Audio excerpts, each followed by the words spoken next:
Listen. I am Mama Otomba, and I have lived long enough to know that sound can carry a spirit inside it, especially in Harlem, where the night never truly sleeps, and even silence has a rhythm of its own. And I tell you now about the trumpet that played after midnight in Harlem, the trumpet that did not belong to any living man, though at first we all believed it did. It was 1953 when I first heard it, back when Lenox Avenue was still breathing with cigarette, smoke, jazz, sweat, and the kind of dreams that rose too high too fast and got burned by reality. And I was living above a small record shop, run by a man who believed music could heal anything, even the scars America refused to see on our skin. Every night I would sit by my window with my old calabash beads from my village in West Africa, and I would listen to the jazz clubs, below the laughter, the anger, the trumpet solos, that sounded like crying angels trapped inside brass. But one night everything changed. It was just after midnight when I first heard it. A single trumpet note floating through the air, clean and impossible, like it had traveled through water and fire just to reach my ear. And I remember pausing, because it did not belong to any club I knew. No band was playing that slow, that haunting, that inhumanly precise.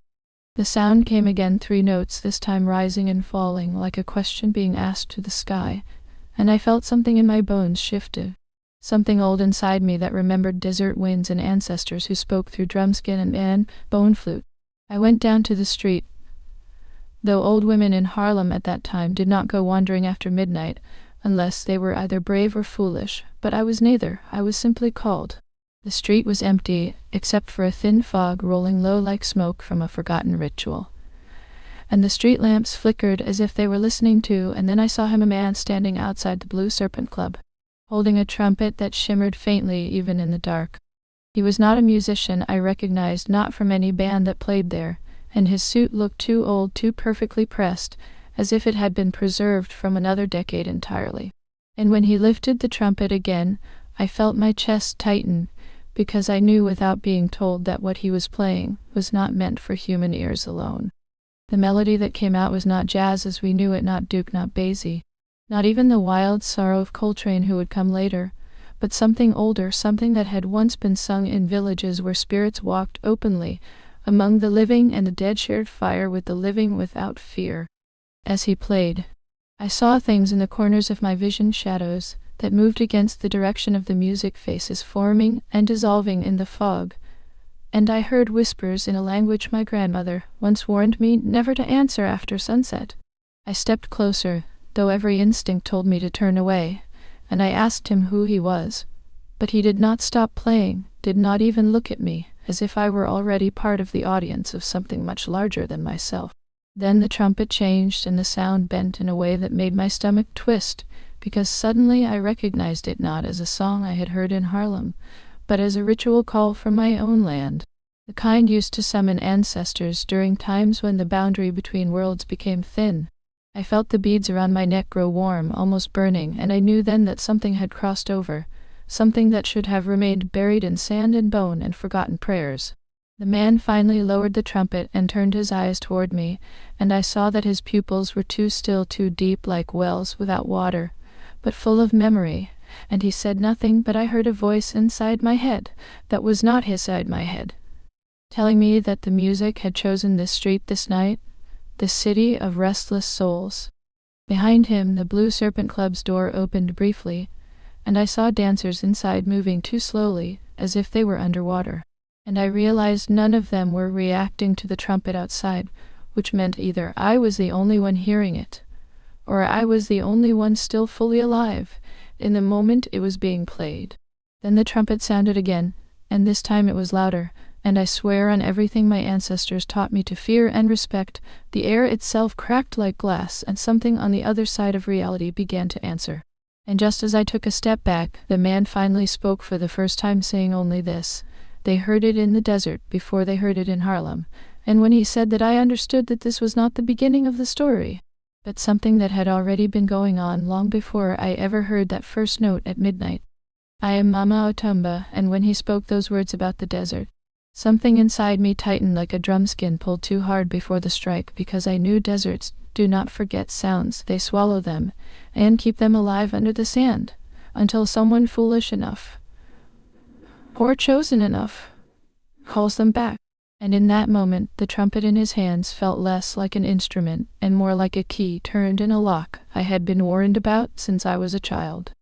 The fog around us thickened as if it had ears, and the street behind me began to feel farther away than it should have, like Harlem itself was sliding into another layer of reality, where only that single man, his trumpet, and I were allowed to remain. I asked him who sent him, but my voice did not sound like my own. It sounded older, stretched thin by distance, and he finally looked directly at me in a way that made my stomach drop, because I saw not a reflection of Harlem in his eyes, but something vast and burning, like dunes under a sky with no sun. He raised the trumpet again without answering, and played a new sequence, slower this time, and as the notes unfolded, I felt memories that were not mine begin to surface inside my mind. Memories of fires and sandstorms of women, singing to stones of men, drawing circles in dust to keep something from crossing over, and I realized with a cold clarity that the music was not being played outward into the world, but inward into me, as if I were the instrument now. The street lamp above us flickered violently and went out, yet I could still see everything, as if the darkness itself had become illuminated by sound, and I saw behind him a second shape forming, not quite human, not quite shadow, something tall and fractured like a reflection in broken glass, moving in sync with the trumpet, even though it had no visible feet.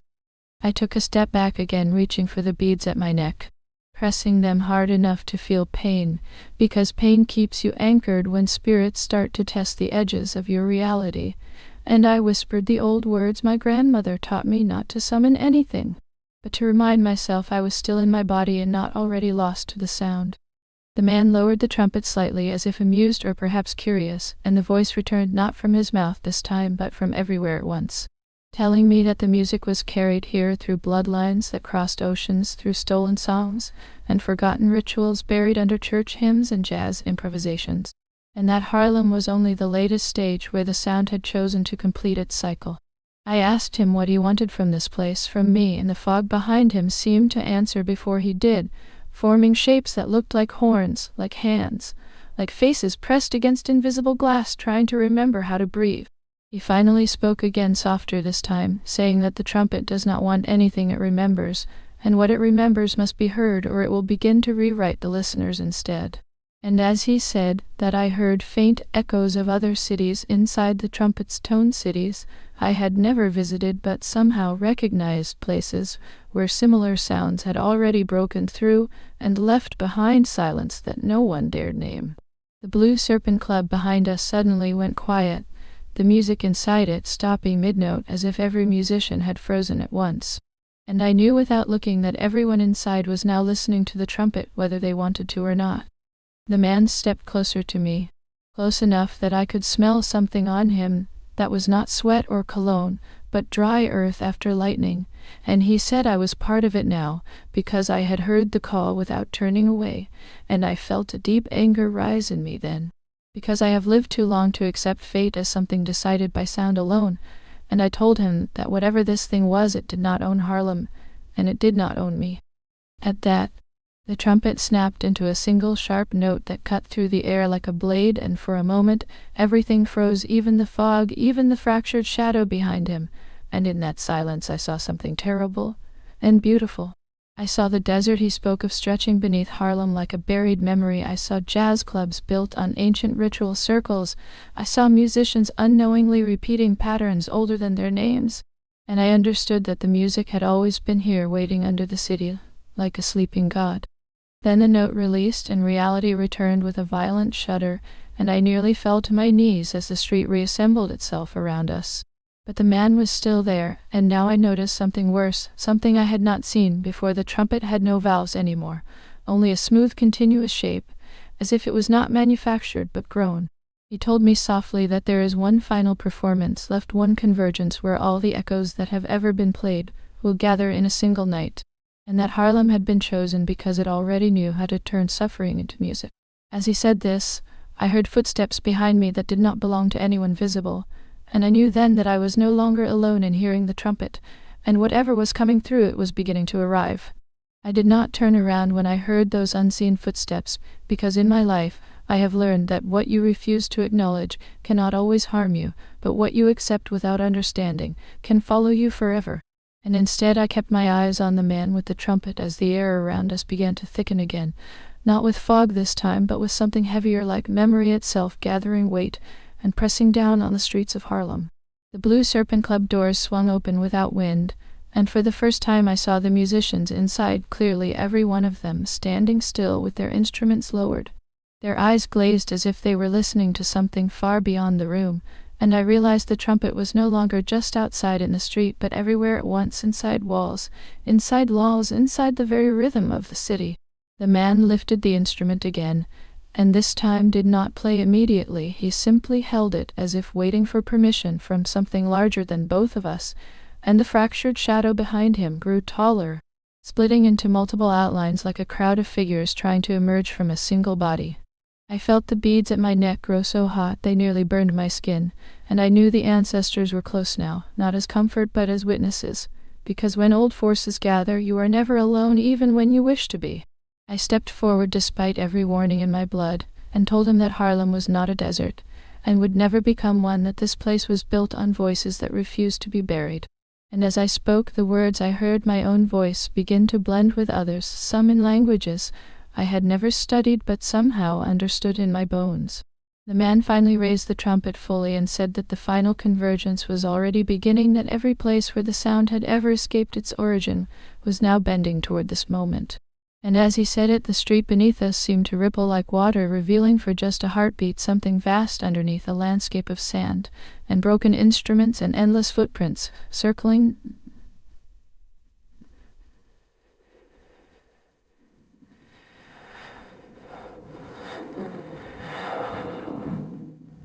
Then the trumpet sounded again, and this time it was not a melody but a summoning, a layered collapse of every note ever played on every trumpet that had ever existed, and Harlem answered. From every direction I saw faint outlines of musicians who were not physically there, jazz players from different eras, some in zoot suits, some in modern clothes that had not yet been invented in my time. All of them converging toward the Blue Serpent Club as if pulled by an invisible tide, and I understood that the music was not traveling through time but folding time into itself. The shadow behind the man finally separated into distinct forms, and I saw them clearly as beings shaped from sound and dust, each one carrying fragments of desert cities, rituals, and forgotten night. And they moved toward me not with violence but with recognition, as if I had been expected since before I was born. I closed my eyes then and pressed my beads together, and began to sing the only ancestral invocation I knew that could not be stolen or mimicked, a song my grandmother once used to seal doors between worlds when storms came too close. And as I sang, I felt Harlem respond, not resisting but reshaping itself around my voice. The trumpet note wavered for the first time, not breaking but listening, and I realized then that this thing, whatever it was, had never been about domination. It had been about memory finding its rightful container, and that container was being chosen in real time between my voice and his sound.